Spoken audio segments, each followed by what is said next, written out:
ఆ లడ్లన్నీ కూడా ఈరోజు ప్రజలకి అమ్మితే దేవుడు అపవిత్రతకి లోనవుతుంది.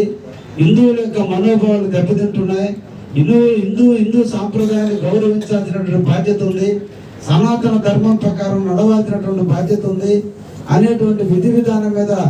మైసూరుకు సంబంధించినటువంటి ఆల్ ఇండియా అగ్రికల్చర్కి సంబంధించిన ప్రోడక్ట్స్ మీద,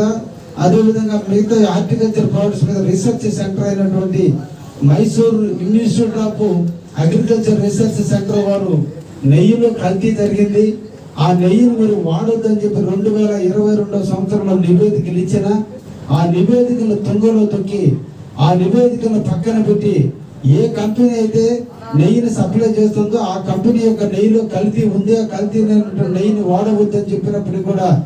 ఆనాటి ఉన్నటువంటి పాలకుల యొక్క నిర్లక్ష్యం, పాలకుల యొక్క ఆర్థికంగా ఉన్నటువంటి అవసరాల దృష్ట్యా ఆ నెయ్యిని వాడితే దాని సిట్ డిపార్ట్మెంట్, అదేవిధంగా వీళ్ళు కోరిన మీదట సిబిఐ డిపార్ట్మెంట్ కూడా ఇన్వెస్టిగేట్ చేసి సుప్రీంకోర్టుకి నివేదిక ఇస్తే నెయ్యిలో కొవ్వు పదార్థాలు కాదు, కల్తీ మొత్తం కూడా జరిగింది, ఒకటి కాదు అన్ని రకాలైన వ్యర్థ పదార్థాలతో కూడినటువంటి కల్తీ జరిగిందని, ఈ కల్తీ కూడా ఒకే రకమైనటువంటి కెమికల్ జరుగుంటే దాని టెస్ట్ లేక వస్తుంది. రకరకాల కెమికల్ జరిగినప్పుడు ఆ కెమికల్ ప్రభావాల వల్ల టెస్ట్ లేక రాలేదు. మొత్తం మీద నెయ్యిలో ఉన్నటువంటిది మొత్తం కూడా కల్తీనే తప్ప ఒరిజినల్ గా నెయ్యి లేదని నివేదికలు ఇస్తే ఈరోజు కలియుగ దైవం మీదనే ఈరోజు వాళ్ళు చెల్లోకి తెలిసినటువంటి పరిస్థితి. ఈరోజు రాష్ట్ర వ్యాప్తంగా ప్రజలు బ్యాంక్ ఆఫ్ బరోడా బ్యాంక్ ఒక సర్వే చేస్తే భారతదేశంలో ప్రపంచ దేశాల నుంచి వచ్చేటువంటి నిధులలో ఏ రాష్ట్రానికి ఎంత నిధులు వస్తున్నాయని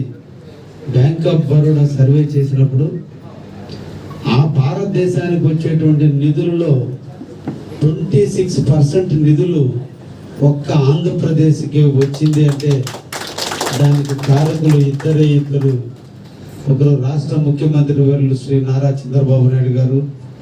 2 టెక్నాలజీ మంత్రివర్యులు శ్రీ నారా లోకేష్ బాబు గారు. అభివృద్ధి కోసం వివిధ ప్రాంతాలని అభివృద్ధి చేయాలనే తలంపుతో ఆంధ్రప్రదేశ్ని 3 రీజన్లుగా చిత్రీకరిస్తూ రాయలసీమ ప్రాంతాన్ని అంతటినీ కూడా హార్టికల్ హబ్గా ఏర్పాటు చేస్తూ ఎక్కడైతే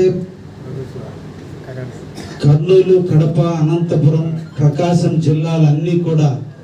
హార్టికల్ హబ్గా చేస్తూ దాదాపు 1,00,000 కోట్ల రూపాయలు వెచ్చించి ఆ ప్రాంతంలో రైతాంగానికి హార్టికల్చర్ పరంగా, పంటల తోటల పరంగా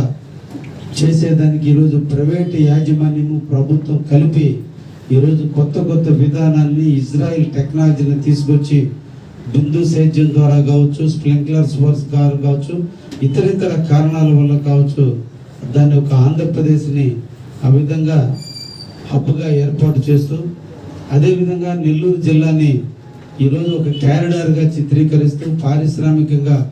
ఆంధ్రప్రదేశ్లో నెల్లూరు జిల్లాని ఒక నూతనమైనటువంటి జిల్లాగా తీర్చిదిద్దే విధంగా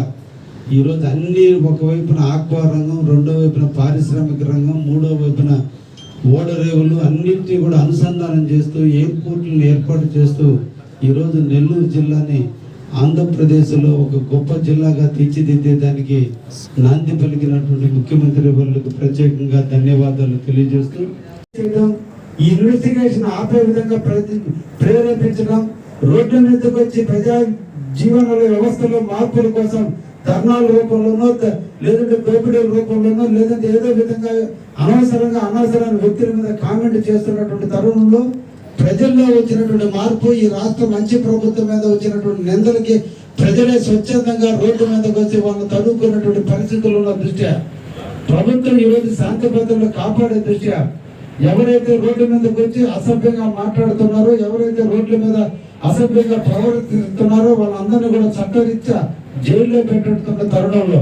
మళ్ళా కూడా ఈరోజు ఇప్పటికి కూడా అసెంబ్లీ అనేది ఒక దేవాలయం. ఈరోజు శాసన మండలి కానీ, శాసనసభ కానీ ఈరోజు ఆంధ్ర ప్రజల 4,54,00,000 మంది జనాలకు సంబంధించినటువంటి దేవాలయం.